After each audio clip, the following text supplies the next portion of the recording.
Baik, terima kasih. Bismillahirrahmanirrahim. Assalamualaikum warahmatullahi wabarakatuh.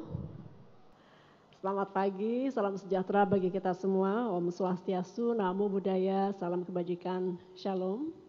Saya senang sekali hari ini hadir di Indonesian Data and Economic Conference 2025 yang dilaksanakan oleh Kata Data, salah satu media yang juga saya senang sekali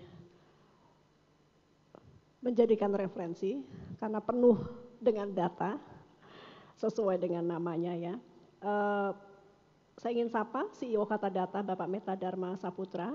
Terima kasih sudah mengundang. Boleh tepuk tangan biar agak meriah. Ini rupanya saya terakhir ya, keynote penutup ya. Acaranya tapi masih panjang Pak, sampai sore. Tapi habis ini break. Oke, jadi makanya kok pada semangat sekali rupanya mau menyambut break juga ya Pak ya. Kemudian Pak Ade Wahyudi, CEO Kata Data. Bapak Yura, pemimpin redaksi, kemudian Bapak Fahrido, Direktur Eksekutif Insight Center Kata Data, kemudian Direktur Eksekutif Commercial Kata Data Pak Andika, ada Dirut Pupuk Indonesia Pak Rahmat Pribadi yang juga hadir, kemudian Co-founder Yayasan Pendidikan Kader Bangsa Indonesia Bapak Dirga Yuza Setiawan, terima kasih. Ini salah satu yayasan yang kita harapkan bisa melahirkan cikal bakal generasi emas Indonesia ke depan. Bapak Ibu, C-level, middle management manager, financial institution, akademisi, banyak juga yang muda-muda rupanya yang hadir, anak-anak muda Indonesia, generasi-generasi emas kita. Saya di sini diminta berbicara mengenai perlindungan data pribadi ya, kalau tidak salah, yang memang jadi PR pemerintah. Jadi saya waktu dikasih topiknya, aduh gimana ya ini masih PR dari Komdigi nih, tapi bukan Komdigi, pemerintah secara keseluruhan. Tapi tentu kita akan sampaikan semangat-semangat PDP. Kebetulan kami juga waktu itu di Komisi 1 yang melahirkan Undang-Undang Perlindungan Data Pribadi. Jadi atas semangat itu keberlanjutan dari ketika menjadi ketua komisi mengurusi Undang-Undang Perlindungan Data Pribadi dan sekarang di kementerian yang menjadi lead untuk lahirnya Badan Perlindungan Data Pribadi, dan juga karena Kata Data adalah kawan perjuangan karena semua posisi tugas yang saat ini kita emban adalah bentuk dari perjuangan, dan saya terima kasih Kata Data telah banyak mengawal kami. Terima kasih, dan karena itu saya harus datang. Kita akan mulai dengan, ini mungkin kita sudah tahu semua mengenai data yang saat ini sangat bernilai. Sektor teknologi di Indonesia berkembang pesat dalam beberapa tahun terakhir, dan transformasi digital tidak hanya memberikan kemudahan informasi, tapi juga mendorong akses yang lebih luas. Namun di balik peluang itu tentu ada tantangan. Ini mengutip laporan dari Pentagon's Defense Science Board Task Force on Computer Security pada tahun 1968 bahwa contemporary technology cannot provide a secure system in an open environment. So, jadi dari tahun 1968 sudah diingatkan bahwa ketika teknologi kontemporer masuk ke open environment, maka di situ diyakini bahwa akan ada selalu celah untuk insecurity. Bahkan saat ini dengan berbagai kemajuan teknologi yang ada, upaya serangan siber menjadi lebih mudah dan lebih murah. Dan kalau dulu yang mampu meretas itu tidak banyak, sekarang keahlian meretas juga menjadi tambah banyak. Karena orang Indonesia cukup kreatif dan cukup handal ternyata untuk menguasai teknologi.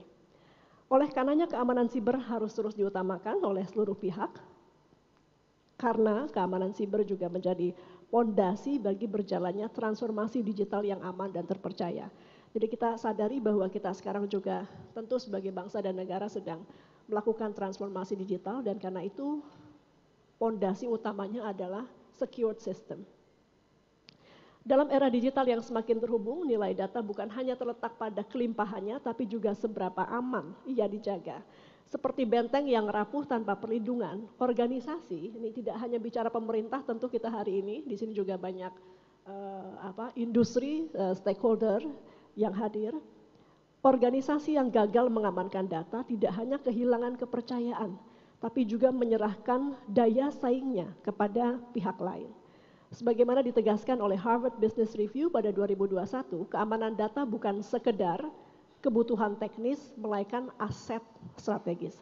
Jadi perspektifnya harus diubah, cara pandang kita harus diubah, termasuk lagi-lagi saya menunjuk diri kepada tentu pemerintah, diri sendiri, kita semua yang memang memegang data masyarakat, kita harus melihat perlindungan data bukan sebagai beban, tapi sebagai aset strategis yang menentukan masa depan perusahaan dan masa depan bangsa.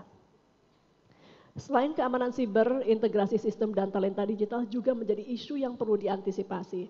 Tadi saya sampaikan kami juga baru bertemu dengan Google pagi tadi, diantaranya membicarakan mengenai digital talent, terkhusus digital talent yang memang fokus kepada cyber security. Alhamdulillah dengan beberapa mitra termasuk diantaranya Microsoft kita sudah melahirkan puluhan ribu. Ini tidak hanya di cyber security saja, tapi di antaranya di sektor cyber security, talenta-talenta lokal tanah air yang sudah mampu kemudian diberdayakan di berbagai sektor termasuk di cyber security. Mari kita lihat manfaat data yang bernilai di slide kedua. Data sekarang bukan hanya informasi tapi juga sumber daya ekonomi utama. Sekali lagi sumber daya ekonomi utama. Para pemimpin industri sudah memahami bahwa data adalah minyak baru. Menurut laporan McKinsey, nilai industri data diperkirakan akan mencapai 274 miliar dolar pada tahun 2025. Ini bukan angka yang kecil. Terlepas dari itu, ini bukan sekedar angka, tapi juga bukti nyata bagaimana data membentuk masa depan ekonomi dunia. Sekali lagi data yang kita mungkin lihat kecil karena dari orang per orang, ketika dikumpulkan, diolah, itu menjadi sebuah masa depan ekonomi dunia. Kita lihat sekarang perusahaan besar yang mengolah data dan memperoleh keuntungan dari data, sebagai contoh Google mencapai 110 miliar dolar pada 2024 dari layanan Google Cloud dan YouTube. Amazon Web Service AWS meraih 90 miliar dolar dari layanan berbasis data. Dan banyak contoh lainnya kalau kita mau tampilkan. Tidak hanya perusahaan, negara juga memanfaatkan data sebagai strategi ekonomi. Amerika Serikat misalnya, pusat teknologi dunia dengan perusahaan raksasa seperti Google dan Amazon. China menjadi raksasa digital dengan Alibaba dan Tencent yang masing-masing bernilai lebih dari 500 miliar dolar Amerika. Uni Eropa memimpin regulasi dengan GDPR untuk memastikan perlindungan data dan banyak practices yang dilakukan oleh negara-negara lain dan Indonesia juga inline tentunya sudah ikut dengan lahirnya Undang-Undang Perlindungan Data Pribadi. Bedanya dengan beberapa negara tersebut, Indonesia jumlah pengguna internetnya salah satu yang terbesar di dunia. Berarti datanya juga salah satu yang terbesar di dunia. Dengan demikian, resiko penyalahgunaan data pribadi juga tinggi. Di tengah kemajuan teknologi dan adopsi layanan fintech, keamanan data pribadi menjadi isu yang semakin penting untuk berbagai sektor dan mengingatkan kita akan urgensi memperkuat regulasi kebijakan dan implementasi perlindungan data pribadi. Di masa lalu data pribadi sering dipandang sebagai aset organisasi yang dapat dikumpulkan sebanyak mungkin dan dimanfaatkan secara sepihak. Perspektif ini yang harus kita ubah. Data pribadi bukan sekedar komoditas melainkan amanah. Sekali lagi data pribadi bukan komoditas tapi amanah yang harus dikelola dengan penuh tanggung jawab. Setiap individu pemilik data memiliki kuasa penuh atas informasi mereka, sementara organisasi berkewajiban memastikan setiap proses pengelolaan data dilakukan etis, transparan, dan bertanggung jawab. Sebelumnya prinsip pelindungan data pribadi seringkali diabaikan dalam bisnis proses, diantaranya tanpa adanya kebijakan atau prosedur yang jelas, kini pelindungan data harus menjadi bagian integral dari setiap lini operasi. Jadi artinya kalau dulu tuh mungkin dia menjadi satu bagian dalam sebuah perusahaan. Nah ini pendekatannya tidak bisa lagi begitu karena setiap proses bisnis di situ harus ada perlindungan data yang dilakukan oleh organisasi tersebut. Keberhasilan implementasi PDP tidak hanya bergantung pada regulasi, tadi saya sampaikan meskipun undang-undangnya sudah ada, tapi juga pada kesiapan organisasi, kemudian kompetensi dari SDM-SDM. Jika sebelumnya kesadaran manajemen masih rendah dan belum ada, struktur khusus yang menangani perlindungan data, kini saatnya bertransformasi. Setiap organisasi harus memiliki visi strategi serta tata kelola yang jelas dalam mengelola data pribadi. Diperlukan dukungan dari manajemen, pembentukan tim khusus PDP, serta peningkatan kapasitas SDM agar memiliki kompetensi yang sesuai. Selain itu, membangun budaya kesadaran terhadap perlindungan data, baik di lingkungan internal maupun eksternal, menjadi langkah krusial dalam menjaga kepercayaan publik. Jadi sekali lagi, budaya membangun kesadaran terhadap perlindungan data. Rasa-rasanya saya banyak datang ke berbagai giat conferences di Indonesia, tapi yang mengundang khusus bicara perlindungan data nih kayaknya baru IDE 2025. Jadi kita boleh kasih semangat dulu. Banyak yang undang saya tentang AI, kemudian perlindungan anak, safe internet, semua itu penting sekali. Tapi tidak kalah penting adalah topik kita hari ini, yaitu perlindungan data pribadi. Dan saya apresiasi giat hari ini memfokuskan kepada topik tersebut. Di era digital, teknologi tidak boleh sekedar menjadi alat, dan prinsip data protection by design dan by default harus selalu kita implementasikan. Kita akan ke slide berikutnya untuk melihat dukungan atau apa-apa yang sudah dilakukan oleh Komdigi dalam implementasi PDP. Di era digital yang semakin maju, perlindungan data pribadi bukan hanya kebutuhan, tapi juga fundamental yang harus dijamin oleh negara. Sebagai bentuk komitmen dalam menjaga hak privasi masyarakat, Kemkomdigi terus berupaya memberikan dukungan yang komprehensif untuk memastikan implementasi Undang-Undang Perlindungan Data Pribadi bisa berjalan secara efektif dan berkelanjutan. Jadi pada dasarnya ketika kami merancang undang-undang ini, itu kita mengikuti GDPR, di mana nanti yang mengelola ada badan khusus atau organisasi khusus yang ditunjuk oleh Presiden.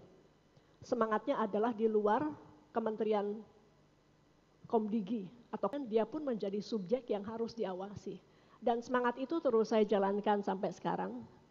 Jadi artinya kami tidak dalam pemerintah, khususnya Kemkomdigi, tidak dalam posisi ingin mengambil peran itu.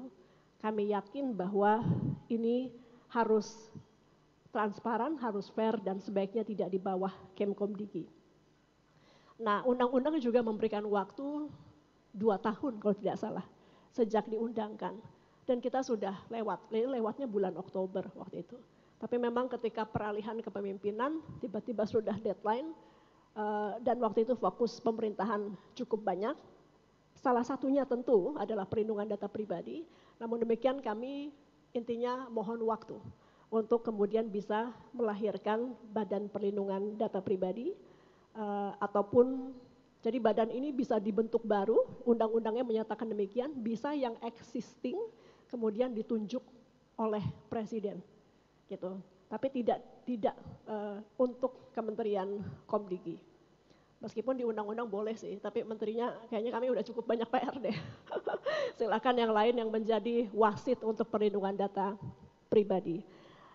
Namun demikian sebelum badan organisasi yang nanti mengawasi praktek perlindungan data pribadi di Indonesia ditunjuk, kami saat ini, karena tentu undang-undangnya tetap harus dipatuhi dan dijalankan, jadi saat ini memang dilakukan oleh Kementerian Komdigi.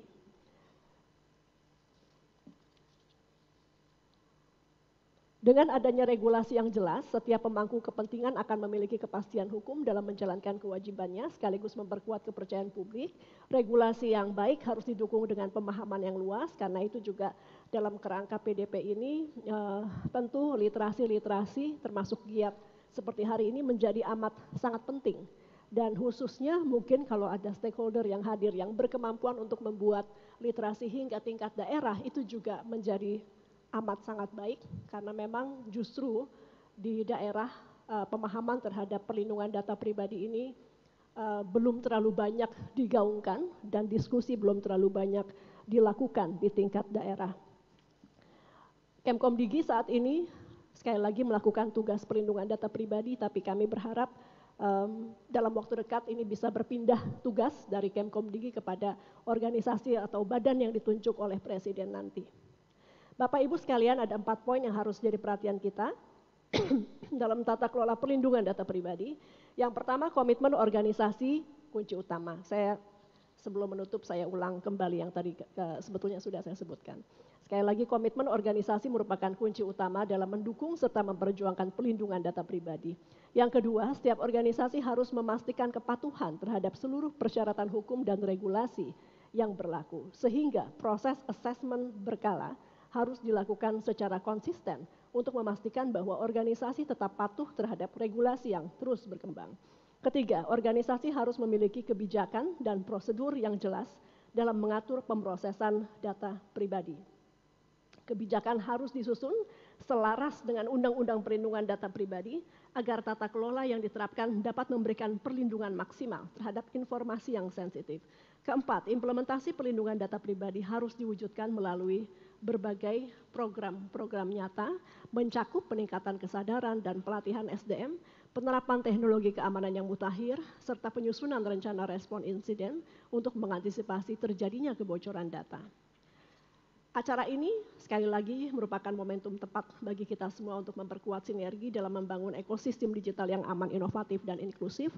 Karena sekali lagi mengingat pernyataan di awal tadi bahwa dari tahun 1968 sudah diingatkan bahwa menjaga security termasuk data pribadi itu bukan hal yang mudah ketika teknologi dikenalkan kepada sebuah open environment seperti ini. Kita harus sama-sama, pemerintah tentu meskipun ada regulasi, meskipun nanti sudah dibentuk badannya atau organisasinya, tidak mungkin bekerja sendiri karena data itu amat luas, amat banyak, dengan nilai amat besar, tapi di saat yang bersamaan amat pribadi juga. Jadi pribadi-pribadi tentu nanti berkepentingan untuk menjaga, kelompok organisasi juga akan berkepentingan untuk menjaga, dan negara dalam kondisi geopolitik saat ini yang cukup hangat juga perlu sekali untuk mengamankan data-data yang ada di negaranya atau dari warga negaranya. Itu mungkin penyampaian saya harusnya di awal karena sebagai pengingat begitu, kemudian nanti bisa didiskusikan. Mudah-mudahan ini bisa menjadi pemantik diskusi siang nanti. Saya mohon maaf sekali lagi terlambat karena giat hari ini di pagi hari ada beberapa, tapi mudah-mudahan tidak mengurangi kehadiran saya. Yang paling utama bisa bertemu dengan teman-teman sekalian dan anak-anak muda. Ini dari mana ya Pak Meta ya? Dari beberapa kampus ya, ke depan teman-teman yang akan paling merasakan bagaimana tantangan-tantangan untuk menjaga data pribadi, karena memang diprediksi semakin banyak, semakin ke depan, semakin maju teknologinya, semakin canggih dengan artificial intelligence misalnya, keamanan data tentu menjadi semakin challenging, semakin menantang dan luar biasa menantang. Bahkan ada yang mengatakan semakin mengerti kita tentang apa prediksi teknologi-teknologi ke depan, semakin khawatir kita, semakin takut kita. Tapi kita bukan bangsa penakut. Jadi itu menjadi pengingat saja bahwa teman-teman ke depan akan berhadapan dengan era yang begitu tantangannya begitu multidimensi, dan teknologi yang telah membantu kita semua kemungkinan ke depan juga harus betul-betul dipikirkan bagaimana cara menjadi pilot atas sebuah kemajuan digital, kemajuan teknologi yang begitu cepat.